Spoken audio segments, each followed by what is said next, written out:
With Halo Infinite launching to universal praise, it's obvious that what Xbox and 343 Industries did was completely change the narrative surrounding their game and themselves. For the first time in what seems like years of criticism and attacks, 343 might just have taken Halo out of the fire and into the basking light.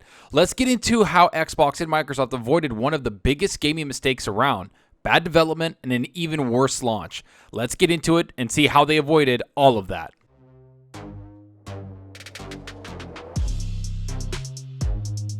Hey, what's up everyone? Thanks for stopping by and checking out the video. Remember to hit that subscribe button and that like button. The support is greatly appreciated. And if you want to be notified on future content, hit that small little bell icon. And if you want to go that extra mile to support the channel, hit that join button. But okay, enough of that, because there's this new article by Jason Schreier that launched where it talks about the development troubles 343 Industries had when making Halo.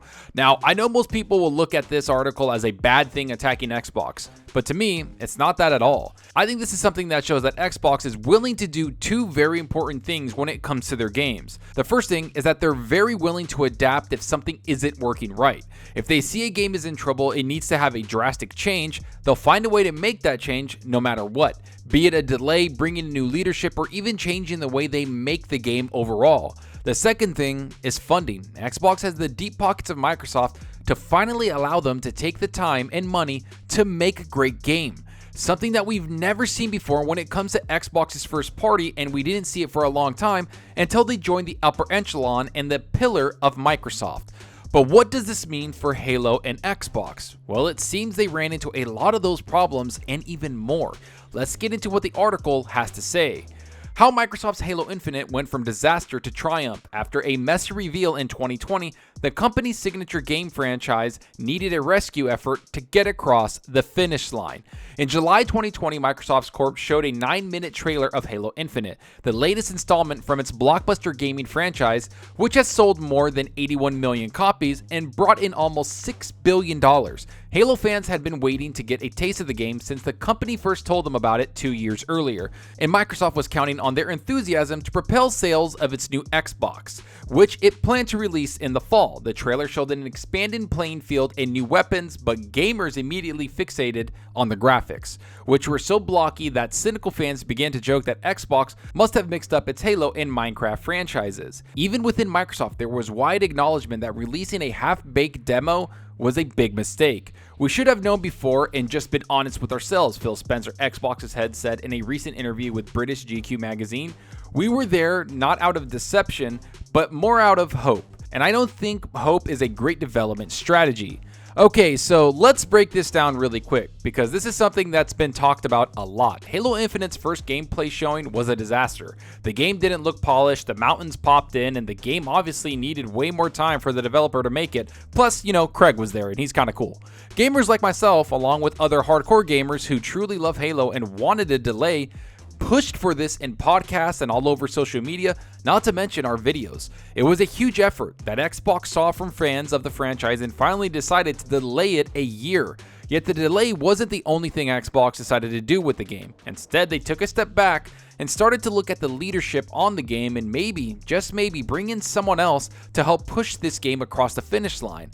That's where Joseph Staten comes into play, much like the article mentions right here. Microsoft reluctantly decided to push back the release date. It then tapped Joseph Staten, the lead writer for the first 3 Halo games in the early 2000s, to get things back on track. Staten had stepped away from the franchise in 2009 and was serving as a senior creative director for Microsoft, where he worked on other big games, including State of Decay and Crackdown. A month after the debacle with the demo, Staten rejoined 343 Industries, the Microsoft-owned gaming studio that makes Halo, as its creative director. One of the first things he did was remind the studio's demoralized staff that the franchise's long-running success had actually been marked by several bumpy introductions, including a disastrous demonstration of the very first Halo game in 2001 that almost doomed the series before it even got started. We've had some rough demos over the years, he says. Staten also persuaded Microsoft's leadership to give 343 as much time as it needed to fix things. Microsoft saw Halo as critical to influencing gamers to buy the new console, but releasing a buggy version could have soured players on the game. This is probably the most important part of the entire article that was written, because what Staten did was not only push back against Microsoft, but he also helped a studio that was down and out to get motivated to make a better game. Because gamers don't understand one thing: every single developer tries to make a great game. They want their hard work to be enjoyed by so many people. And when you work on something for so many years and all you get is hate and criticism, it starts to wear you down. And of course it would. We're all human. That's exactly what happened to 343 for several years. The Master Chief Collection launch was a black eye, and they've invested a lot of money into that to fix it. Halo 5 Story was another game that people attacked non-stop. So in some ways, Halo Infinite was a game that almost needed to be great. And from what we've seen in the reviews, it's looking like that's exactly what's going to happen. Yet that doesn't mean they didn't have their troubles in development. Something that the article mentions right here. Video games are built using software tools called gaming engines. The engine used to build Halo was one that 343 had based largely on old code from Bungie. Parts of the engine, a set of tools called Faber, became infamous at the studio for being buggy and difficult to use. Within engineering, there's a concept known as tech debt, which refers to problems one puts up with because of the previous programmers of a system chose quick, easy solutions over more sustainable ones. Faber's code, some of which dated to the early 2000s, had so much depth that some 343 engineers mockingly referred it to tech bankruptcy. The staffing at 343 was also unstable, partially because of its heavy reliance on contract workers, who made up almost half the staff by some estimates. Microsoft restricts contractors from staying in their jobs for more than 18 months, which meant steady attrition at 343. This is something I think people didn't realize when Halo was making this game. They wanted to really change the entire foundation of the code they were working on. It's why Slipspace Engine was being developed, to help future-proof Halo and to help Microsoft finally have a well-rounded game development tool. Yet even with that, they ran into even more troubles, and that's where everything started to change. You can see that they were saying people were leaving the team because of contractors. You can see that there just wasn't any stability. And the only thing that changed that was once we saw the demo in 2020, something that the article mentions again right here. By the summer of 2019, Halo Infinite was in crisis mode. The studio decided to cut almost 2/3 of the entire planned game, leaving managers to instruct some designers to come to the office and do nothing while the studio figured out the next move. Eventually, the game's open world was cut back from a vast Zelda-like experience into something far smaller. It soon became clear to some on the team that even with the compromises, getting Halo Infinite into decent shape by the following fall would be impossible. Still, the timing of the release didn't seem up for discussion. Microsoft told 343 that it had to be a launch game for the next Xbox, which meant releasing it in November 2020. The demo changed all of that. Microsoft said on August 11, 2020 that it would delay the game, though it left the exact timing vague. When Staten arrived, he pushed his bosses to let 343 take its time, presenting them with a list of features that would make Halo Infinite a success if time weren't the only factor. Here's a list of all the things we could do to make this game excellent, he recalls telling them. Here's what more time buys us. And this is one of the most important things that Staten probably did. The demo itself didn't change everything when it comes to Halo.